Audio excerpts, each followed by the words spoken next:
जिस लोक में रह रहे हो ये लोक ठीक नहीं।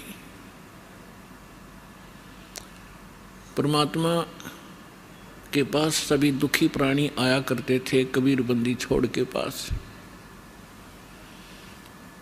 और वो ये कहा करते थे कि हम पर संकट बहुत है गुरुदेव, हम महादुखी हैं। तो परमात्मा कहा करते बच्चों ये काल का लोक है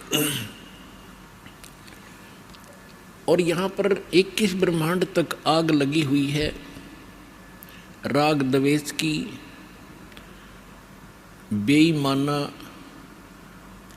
और काम क्रोध मोह लोभ अहंकार की आग में सभी जल रहे हैं। यहाँ कोई प्राणी सुखी नहीं है। आप ये मानते हो कि मैं रोग मुक्त हो जाऊंगा तो मैं सुखी हो जाऊंगा। जो निरोग हैं उनसे मिलिए जा करके, उनको ना जाने कितनी और टेंशन पाएंगी जिनको आप सुखी मानते हो, क्योंकि जो निर्धन है वो सोचता है कि ये पैसे वाले सेठ साहूकार ये सुखी होंगे। जहाँ माया का समावेश है पुण्यात्माओं, स्वप्न में सुख नहीं हो सकता। यह भूल है प्राणी का, क्योंकि जब तक हम उस आग में नहीं गिरते तब तक हमें ऐसे लगता है शीतल होगी।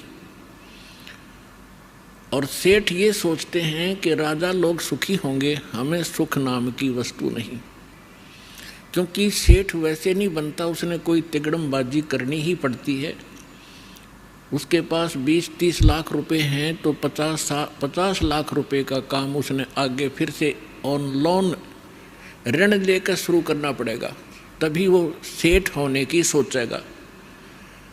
और वो 50 लाख का लोन ले लिया, बिजनेस ठीक चला नहीं, अब 20 लाख वो गए और 30 लाख 50 लाख का लोन गया।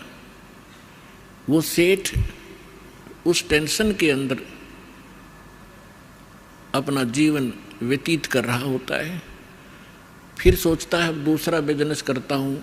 आम व्यक्ति को लगता है बड़ा सेठ है, बड़े बिजनेस चल रहे हैं, पर सपने में शीतलता उस प्राणी को नहीं है। सेठ साहूकार यानी धनी व्यक्ति समझते हैं राजा लोग सुखी होंगे। एक घर का सदस्य, छोटे से घर का जिसमें 5-4 सदस्य होते हैं, एक घर का मुखिया जिसमें 5-4 सदस्य होते हैं, वो उनके निर्वाह में, उनकी व्यवस्था में कितना दुखी होता है। किसी की फीस भरनी है, किसी को एडमिशन दिलाना है, किसी के कपड़े लाने हैं, कोई विवाह के योग्य हो गया है, और भी बहुत सी पारिवारिक जो समस्याएं हैं वो सामने अड़ी रहती हैं।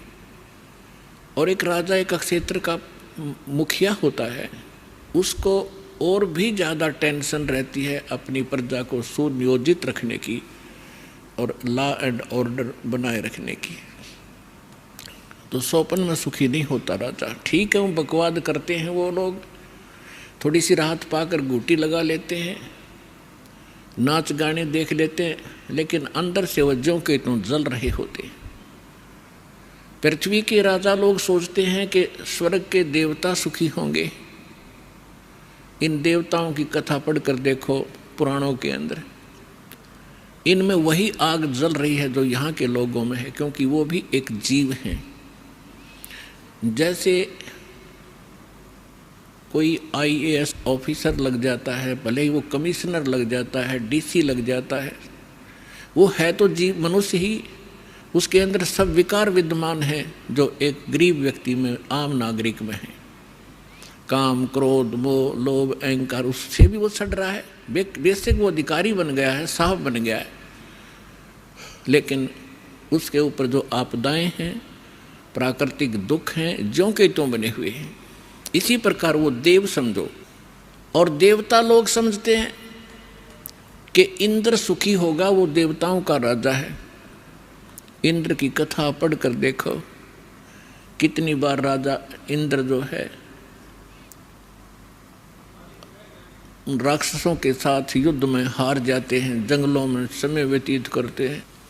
और फिर क्या होता है, इंद्र का राज भोग के, इंद्र के राज को यानी अपना समय पूरा करके देवताओं का राजा, स्वर्ग का राजा मृत्यु को प्राप्त होता है। और मृत्यु के उपरांत वो गधे की योनि से 84 लाख योनियों को प्रारंभ करता है। तो परमात्मा कबीर जी बताया करते थे, भाई तन दर सुखिया कोई न देखा, जो देखा सो दुखिया हो। उदय अस्त की बात करते हैं, मन सबका किया विवेका हो। सबका किया विवेका हो। तन दर सुखिया कोई न देखा, जो देखा सो दुखिया हो। उदय अस्त की बात करते हैं, मन सबका किया विवेका हो। सबका किया विवेका हो। भाई घाटे बाधे सब जग दुखिया, के गृहस्थी बैरागी हो। घाटे बाधे सब जग दुखिया, के गृहस्थी बैरागी हो। सुख देव ने दुख के डर से, गर्भ में माया त्यागी हो। गर्भ में माया त्यागी हो। तंदर सुखिया कोई न देखा, जो देखा सो दुखिया हो। उदय अस्त की बात करते हैं, मन सबका किया विवेका हो। सबका किया विवेका हो।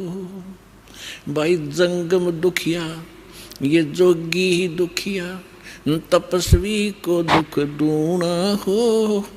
जंगम दुखिया, जोगी दुखिया, तपस्वी को दुख दूना हो। आशा तृष्णा सब में व्यापे, कोई महल ना सुना हो। कोई महल ना सुना हो। तंदर सुखिया कोई ना देखा, जो देखा सो दुखिया हो। उदय अस्त की बात करते हैं, मन सबका किया विवेका हो। सबका किया विवेका हो। भाई साच कहूँ तो ये जग न माने, पर झूठ कही ना जाई हो। साच कहूँ तो ये जग न माने, पर झूठ कही ना जाई हो। ये ब्रह्मा विष्णु शिव जी दुखिया, जिन ये राह चलाई हो। जिन ये राह चलाई हो। तन दर सुखिया कोई न देखा, जो देखा सो दुखिया हो। उदय अस्त की बात करते हैं, मन सबका किया विवेका हो। सबका किया विवेका हो। भाई सूरपति दुखिया, भूपति दुखिया, ये रंग दुखी बपरीती हो। सूरपति दुखिया, भूपति दुखिया, रंग दुखी बपरीती हो। कहे कबीर और से भी दुखिया, एक संत सुखी मन जीती हो। संत सुखी मन जीती हो। तंदर सुखिया कोई न देखा, जो देखा सो दुखिया हो। उदय अस्त की बात करते हैं, मन सबका किया विवेका हो। सबका किया विवेका हो। सूरपति दुखिया, भूपति दुखिया, ये रंग दुखी बपरीती हो। सूरपति दुखिया, भूपति दुखिया, रंग दुखी बपरीती हो।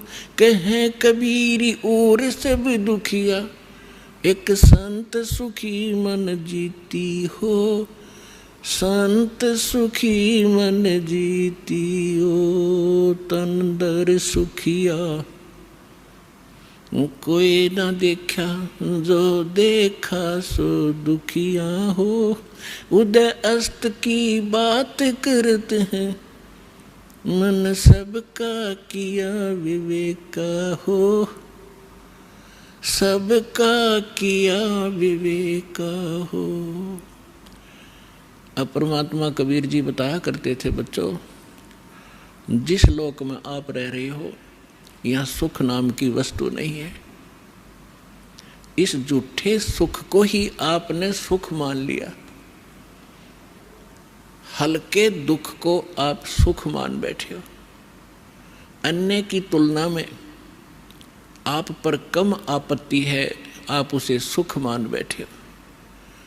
इस 21 ब्रह्मांड में सुख नाम की चीज नहीं है।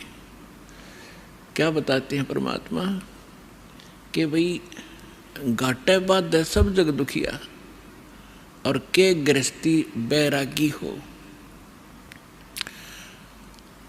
अपने आत्माओं, हमारा दुर्भाग्य रहा कि हमें ऐसे नकली गुरु धर्म गुरु प्राप्त हुए जिनको अपने सिलेबस का भी ज्ञान नहीं। वो टीचर कौन से खाते के। वैसे तो ये वर्ण बाद में बने हैं, हम सभी एक ही थे, ना कोई ब्राह्मण था, ना क्षत्रिय, ना शूद्र, ना वैसे, सभी भाई बहन थे। फिर इन्होंने अपने वर्क डिवाइड कर लिए। एक भाई ने यानी एक कुछ व्यक्तियों ने मिलकर कहा भी आप शिक्षा ग्रहण करो और सदग्रंथों को समझो और इस ज्ञान को हमें बताओ। तो उनको पंडित कहने लगे जो सदग्रंथ पढ़ा करते थे और सुनाया करते थे। वो थे स्टार्ट में हम एक ही, हमारा गोत्र है। बाद में हम बढ़ते चले गए, आगे चल के हमारे वंश के नाम से कुल का गोत्र बनता चला गया, कुल गोत्र। तो उनको जो पंडित बने उनको पूरी छूट दे दी कि हम तुम्हें तुम्हारा सारे परिवार का खर्चा भी देंगे पूजा रूप में, आप इन सदग्रंथों को पढ़िए और हमें बताओ। ऐसा ही प्रारंभ हुआ। अब परमात्मा ने आके बताया है कि गुरु बिन वेद पढ़े जो प्राणी और समझन सार रहे ज्ञानी, गुरु बिन काहु न पाया ज्ञाना, जो थोथा भूछड़े मूड किसाना। तो इन ऋषि महर्षियों को कोई सदगुरु मिले नहीं और सदगुरु स्वयं परमात्मा आए लीला करने के लिए, वो हमने सुहाए नहीं। जैसे क्या होता है, जैसे किसी ने थोड़ा सा बोलन की शैली ठीक कर ली और 10-20 श्लोक गोट लिए वेद या गीता या कोई वाणी पढ़ ली किसी संत की, तो आम स्थान पर खड़ा होकर वो 100-200 व्यक्तियों को प्रभावित कर सकता है अपने प्रवचन के बोलने की शैली से, लेकिन उसके पास कख नहीं है। जब तक सदग्रंथों का संपूर्ण ज्ञान ना हो और कंप्लीट वे ऑफ वर्शिप यानी पूर्ण भक्ति विधि ना हो, तो वो ज्ञान भी एक आने का नहीं। परमात्मा कहते हैं गोरख से ज्ञानी गणे सुख दे जति जिहान, और सीता सी बहु भारिया संत दूर स्थान। फिर परमात्मा कहते हैं कि श्रोता कोट अनंत हैं और वक्ता कोट अनंत और दानी कोट अनंत हैं, पर बिरले साधु संत। तो जो प्रसंग चल रहा है कि परमात्मा हमें बताया करते थे, वो स्वयं आकर के ज्ञान दिया करते थे, तो हमें आज तक ज्ञान प्राप्त ही नहीं था। हमने इस झूठे सुख को सुख मान लिया। जैसे एक व्यक्ति के 3 पुत्रों में से एक की मृत्यु होगी, अब पुत्र मरो चाहे पुत्री, पत्नी मरो चाहे पति, दुख तो भारी होता है। अब जिनके साथ हम कितने प्यार से लाड से रह रहे हैं, हम इतने ढीठ हैं, दुख चाहे इनसे भी ज़्यादा आ जाओ पर मरे नहीं। हमारी मृत्यु ना हो तो हम इस दुख ने भी देख लेंगे, देखी जाएगी जैसे भी होगा। लेकिन ये दुख भी फिर मृत्यु भी, तो ये दोनों कष्ट यहाँ पर बने रहेंगे। तो उसके एक पुत्र की मृत्यु होने से बुरा हाल था, ना खा रहा था, ना पी रहा था, सारा परिवार रो रहा था। शोक व्यक्त करने के लिए कुछ व्यक्ति जाते हैं, उनमें से एक व्यक्ति ऐसा था जिसका एक ही पुत्र था, वही मृत्यु को प्राप्त हो चुका था कई वर्ष पूर्व। तो सांत्वना देने वालों ने कहा कि देख भाई, यहाँ तो मृत्यु एक ना एक दिन सबकी आनी है, और देख इसको देख कर जी ले, इसका एक ही पुत्र था और उसी की मृत्यु होगी, ये भी अपना समय व्यतीत कर रहा है। फिर उस व्यक्ति को जिसका पुत्र तीनों में से एक मृत्यु को प्राप्त हुआ था, तो उसको थोड़ा सा सांत्वना हुई, हौसला हुआ, ये सोचकर कि हे भगवान, इससे तो मैं भी सुखी, मेरे दो तो बच गए। फिर वो ठीक हो गया, रोटी खा ली, थोड़ा सा गम दूर हुआ। अब खाक सुख हो गया, क्या पुत्र वापस आ गया वो? तो परमात्मा कहते हैं झूठे सुख को सुख है, ये मान रहा मनमोद, ये सकल जबीना काल का, कुछ मुख में कुछ गोद।